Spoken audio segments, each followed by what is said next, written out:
ಇನ್ನು ರಾಜ್ಯ ಕಾಂಗ್ರೆಸ್ನಲ್ಲಿ ಗದ್ದುಗೆ ಕದನ ಇದು ಯಾಕೋ ಮುಗಿಯೋ ಲಕ್ಷಣಗಳು ಕಾಣ್ತಾ ಇಲ್ಲ. ಇವತ್ತು ಉಸ್ತುವಾರಿ ಸುರ್ಜೇವಾಲಾ ಅವರು ಕರ್ನಾಟಕಕ್ಕೆ ಮತ್ತೆ ಬರ್ತಾ ಇದ್ದಾರೆ, ಬೆಳಗಾವಿಗೆ ಬರ್ತಾ ಇದ್ದಾರೆ. ಈಗಲಾದರೂ ಇದು ಬಗೆಹರಿಯುತ್ತಾ ಅಂತ.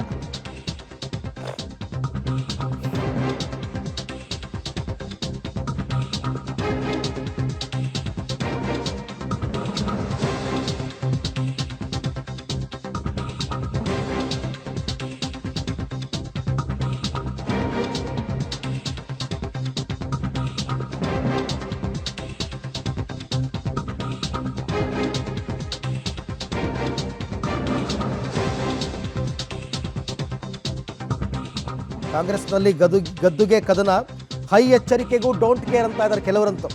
ಮುಖ್ಯಮಂತ್ರಿ ಮತ್ತು ಕೆಪಿಸಿಸಿ ಅಧ್ಯಕ್ಷರ ಬದಲಾವಣೆ ಬಗ್ಗೆ ಬಹಿರಂಗ ಹೇಳಿಕೆಯನ್ನು ಕೊಡ್ತಾ ಇದ್ದಾರೆ. ಮಾತಾಡಬೇಡಿ ಅಂತ ಎಚ್ಚರಿಕೆ ಕೊಟ್ಟು ಹೋದರೂ ಮಾತಾಡ್ತಾ ಇದ್ದಾರೆ. ಪದೇ ಪದೇ ಮಾತನಾಡೋ ಓರ್ವ ಸಚಿವರ ತಲೆದಂಡಕ್ಕೆ ಈಗ ಚಿಂತನೆ ನಡೀತಾ ಇದೆಯಂತೆ. ಆ ಇಬ್ಬರು ಸಚಿವರ ಪೈಕಿ ಒಬ್ಬರ ತಲೆದಂಡ ಮಾಡುವ ಬಗ್ಗೆ ಚರ್ಚೆ. ಇನ್ಯಾರು? ರಾಜಣ್ಣ ಮತ್ತು ಸತೀಶ್ ಜಾರಕಿಹೊಳಿ ಅವರೇ ತಾನೇ ಮಾತಾಡ್ತಾ ಇರೋದು. ಶಿಸ್ತು ತಪ್ಪಿದ ಸಚಿವರನ್ನು ದಾರಿಗೆ ತರೋದಕ್ಕೆ ಹೈಕಮಾಂಡ್ ಈಗ ಚಿಂತನೆಯನ್ನು ನಡೆಸ್ತಾ ಇದೆ. ಹೈಕಮಾಂಡ್ ಸೂಚನೆಯನ್ನು ಮೀರಿ ಮಾತಾಡ್ತಾ ಇದ್ದಾರೆ ಕೆಲವರು. ಅದಕ್ಕೆ ಕಡಿವಾಣ ಹಾಕಬೇಕು. ಸಚಿವರ ಬಾಯಿಗೆ ಬ್ರೇಕ್ ಹಾಕಲು ತಲೆದಂಡ ಅಸ್ತ್ರಕ್ಕೆ ಮುಂದಾಗಿದ್ದಾರೆ ವರಿಷ್ಠರು ಅಂತಕ್ಕಂಥ ಮಾಹಿತಿ ಇದೆ. ಬಟ್ ಇಬ್ಬರೂ ಪ್ರಭಾವಿಗಳೇ. ನೀವು ರಾಜಣ್ಣ ಅವ್ರನ್ನ ತೆಗಿತೀರಾ, ಸತೀಶ್ ಜಾರಕಿಹೊಳಿ ಅವ್ರನ್ನ ತೆಗಿತೀರಾ, ತುಂಬ ಪ್ರಭಾವಿ ನಾಯಕರು. ಮತ್ತು ಅದರ ಮುಂದಿನ ಪರಿಣಾಮಗಳು ಕೂಡ ತುಂಬ ಕೆಟ್ಟದಾಗಿರುತ್ತೆ ಪಕ್ಷಕ್ಕೆ. ಹಾಗಾಗಿ ಆ ನಿರ್ಧಾರಕ್ಕೆ ಬರ್ತಾರ. ಸದ್ಯಕ್ಕಂತೂ ಯಾರನ್ನೂ ಬಿಟ್ಟು ಕೊಡುವ ಸ್ಥಿತಿಯಲ್ಲಿ ಕಾಂಗ್ರೆಸ್ ಇಲ್ಲ. ಆಮೇಲೆ ಯಾರನ್ನಾರು ಒಬ್ಬರನ್ನ ತೆಗೆದ್ರೆ ಸಿದ್ದರಾಮಯ್ಯ ಬಣದಲ್ಲಿ ಅದು ಬೇರೆ ಬೇರೆ ಅರ್ಥ ಕಲ್ಪಿಸ್ಕೊಟ್ಬಿಡುತ್ತೆ. ನಮ್ಮ ಬಣದವ್ರನ್ನೇ ಟಾರ್ಗೆಟ್ ಮಾಡ್ತಾ ಇದ್ದಾರೆ ಹೈಕಮಾಂಡ್ ಅಂತಾನೂ ಆಗುತ್ತೆ. ಹಾಗಾಗಿ ಆ ನಿರ್ಧಾರಕ್ಕೆ ಬರ್ತಾರ? ಸಾಧ್ಯ ಇದೆಯಾ? ಪ್ರಭಾವಿ ಸಚಿವರೊಬ್ಬರ ತಲೆದಂಡ ಆಗುವಷ್ಟು ಕಠಿಣ ನಿರ್ಧಾರವನ್ನು ಹೈಕಮಾಂಡ್ ತಗೊಳ್ಳುತ್ತಾ ಅನ್ನುವಂಥದ್ದು ಪ್ರಶ್ನೆ. ಬಟ್ ಬಾಯಿ ಮುಚ್ಚಿಸ್ಬೇಕು ಅಂತಂದರೆ ಬೇರೆ ದಾರಿ ಇಲ್ಲ ಅಂತಂದರೆ ನೋಡೋಣ.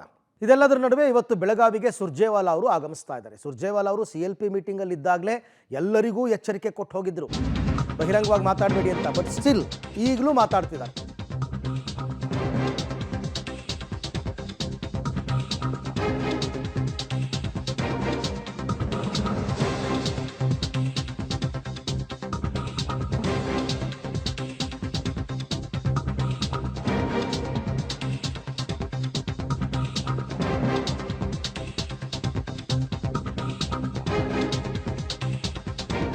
ರಾಜ್ಯ ಕಾಂಗ್ರೆಸ್ನಲ್ಲಿ ಈಗ CM ಮತ್ತು KPCC ಅಧ್ಯಕ್ಷ ಗದ್ದುಗೆಗಾಗಿ ಕದನ ಜೋರಾಗ್ತಾ ಇದೆ.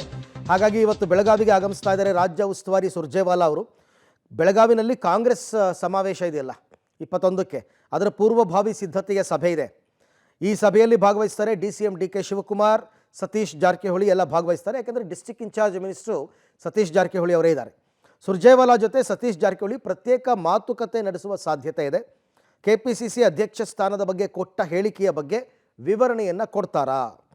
DK ಶಿವಕುಮಾರ್, ಸತೀಶ್ ಜಾರಕಿಹೊಳಿ ವಿಚಾರವಾಗಿ ಪ್ರತ್ಯೇಕ ಚರ್ಚೆಯನ್ನು ಮಾಡ್ತಾರಾ? ಇದಕ್ಕೆಲ್ಲ ಮುಲಾಮ್ ಸವರ್ತಾರ? ಆ ಪ್ರಯತ್ನ ಆಗಿತ್ತಪ್ಪ. ಬಟ್ ಒಂದೇನು ಗೊತ್ತಾ, ಸತೀಶ್ ಜಾರಕಿಹೊಳಿ ಅವರಾಗಲಿ ರಾಜಣ್ಣ ಅವರಾಗಲಿ ಸದ್ಯಕ್ಕೆ ಯಾರಿಗೂ ಕೇರ್ ಮಾಡುವ ಸ್ಥಿತಿಯಲ್ಲಂತೂ ಇಲ್ಲ. ಅಷ್ಟು ಎಚ್ಚರಿಕೆ ಕೊಟ್ಟರೂ ಮಾತಾಡ್ತಾ ಇದ್ದಾರೆ ಅಂತಂದರೆ ಈಗ ಸುರ್ಜೇವಾಲಾ ಬಂದ ತಕ್ಷಣ ಏನು ಮಿರಾಕಲ್ ಆಗ್ಬಿಡುತ್ತಾ? ಏನೂ ಆಗಲ್ಲ. ಇವತ್ತು ನಮ್ರತೆಯಿಂದ ಮಾಡ್ತಾ ಇದ್ದೀವಿ. ಈ ಪಕ್ಷ ಕಾರ್ಯಕರ್ತರ ಪಕ್ಷ, ಮತದಾರರ ಪಕ್ಷ. ನಾನಲ್ಲ, ಯಾರಿದ್ರು ಪಕ್ಷ ಹೋದ್ರು ನಾ ಮನೇಲಿ ಕೂತ್ಕೊಂಡ್ರು ಈ ಪಕ್ಷ ಉಳಿಸ್ಕೊಳ್ಳೋಷ್ಟು ಶಕ್ತಿ ಕಾಂಗ್ರೆಸ್ ಒಂದು ದೊಡ್ಡ ಇತಿಹಾಸ ಇದೆ. ಬೆಳಗಾಂಗೆ ಸುರ್ಜೇವಾಲಾ ಸಾಹೇಬರು ಬರ್ತಾ ಇದ್ದಾರೆ. ಏನಾರು ಇದ್ರು ವೈಯಕ್ತಿಕವಾಗಿ ಹೋಗಿ ಯಾರು ಬೇಕಾದ್ರೂ ಮಾತಾಡ್ಲಿ. ಮಲ್ಲಿಕಾರ್ಜುನ್ ಖರ್ಗೆ ಪಕ್ಷದ ಅಧ್ಯಕ್ಷರು, ಅವ್ರ ಹತ್ರ ಕೇಳಬೇಕು. ಅವ್ರನ್ನ ಕ್ವಶನ್ ಮಾಡ್ತಾ ಇದ್ದಾರೆ. ಅಂದ್ರೆ ಇದು ಕ್ವಶನ್ ನನ್ಗೆಲ್ಲ ಮಾಡ್ತಾ ಇರೋದು. Always, everywhere, that's the founding principle of the Indian National Congress. The government is of the party, okay? Yes. Party is never of the government. Party is the mother, government is its child. This is the meeting about Jai Bapu, Jai Bhim, Jai Samvidhan, Belgaum rally. This is an ideological fight. That's why I spoke to you in detail and gave you complete idea of what we are holding the meeting for. After the meeting, I've again tweeted and rewritten everything. So you can just pick it up. Yes, absolutely. They are our legislators. I am attending them. Absolutely, I am. Absolutely.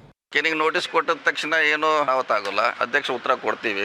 ನಮ್ಮ version ಭಾಳ ಸ್ಪಷ್ಟ ಇದೆ. ಯಾರಿಗೆ ನೋವು ಆಗಂಗೂ ನಮ್ಮ ಹೇಳಿಕೆಗಳು ಇರೋಲ್ಲ. ಆದರೆ ನಿನ್ನೆ ಪತ್ರಿಕೆ ನಾವು ಹೇಳಿದ್ದು ಬೇರೆ, ಬಂದದ್ದು ಬೇರೆ. ಸತೀಶ್ ಜಾರಕಿಹೊಳಿ ಅವರು ಅವ್ರ ಮಾತುಗಳನ್ನ ಕೇಳಿಸ್ತಾ ಇದ್ರೆ ನಾನು ಯಾರಿಗೂ ಕೇರ್ ಮಾಡಲ್ಲ.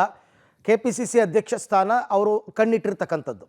ತುಂಬ ಜನ ಶಾಸಕರು ನನ್ನನ್ನು ಅಧ್ಯಕ್ಷರನ್ನಾಗಿ ಮಾಡಬೇಕು ಅಂತ ಆಸೆ ಇಟ್ಕೊಂಡಿದ್ದಾರೆ ಅಂತ ನೇರವಾಗಿ ಹೇಳಿದವರು. ಹಾಗಾಗಿ ಮತ್ತೆ ರಾಜಣ್ಣ ಅಂತೂ ಈಗಲ್ಲ. ರಾಜಣ್ಣ ಅವರು DK ಶಿವಕುಮಾರ್ ವಿರುದ್ಧ ಮಾತನಾಡಿರೋದು ಈಗಲ್ಲ. ಅವರು DCM ಪೋಸ್ಟ್ಗಳನ್ನೇ 4 ಮಾಡಿ ಅಂತ ಕೂತಿದ್ರು ಆವಾಗಲೇ, ಸರ್ಕಾರ ರಚನೆ ಆದಾಗಲೇ. ಹಾಗಾಗಿ ಈಗ ಯಾರ ಮಾತನ್ನು ಕೇಳೋ ಸ್ಥಿತಿಯಲ್ಲಂತೂ ಇಲ್ಲ. ಬಟ್ ಹೈಕಮಾಂಡ್ ಏನಾದರೂ ತಲೆದಂಡ ಮಾಡಿದ್ರೆ ಅದರ ಪರಿಣಾಮ ಏನು ಅಂತಕ್ಕಂಥದ್ದನ್ನು ನೋಡಬೇಕು.